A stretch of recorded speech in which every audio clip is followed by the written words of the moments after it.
மகா கந்த சஷ்டி 2வது நாள் பூஜையோட வழக்கமா செவ்வாய்க்கிழமையில ஏற்றக்கூடிய வெத்தலை தீப வழிபாட்டையும் சேர்த்தே செஞ்சிருந்தேன். கரெக்டா 6:30 மணி போல கந்த சஷ்டி கவசத்தோட 108 முருகன் போற்றியும் ஓம் சரவண பவன்ற நாமத்தை 108 தடவை சொல்லி பூஜையை நல்லபடியா நிறைவு செஞ்சிருந்தேன்.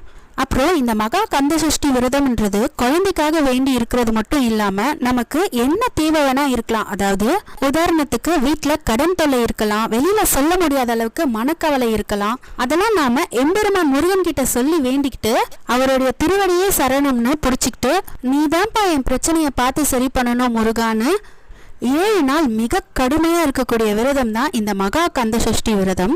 சிலர் 6 நாள் மட்டும் விரதம் இருப்பாங்க, சிலர் சூரசம்ஹாரம் நிகழ்ச்சி நடக்கும் இல்லையா அன்னைக்கு மட்டும் இருப்பாங்க. அதுல 7 நாள் விரதம் இருக்கிறது ரொம்ப சிறப்புன்னு கேள்விப்பட்டிருந்தேன். இந்த தடவை தான் முதல் முறையா சஷ்டி விரதம் இருக்க போறேன். அதனால 7 நாளும் விரதம் இருக்கணும்னு தொடர்ந்துட்டு இருக்கேன். வேற விழாவில் பார்க்கலாம்.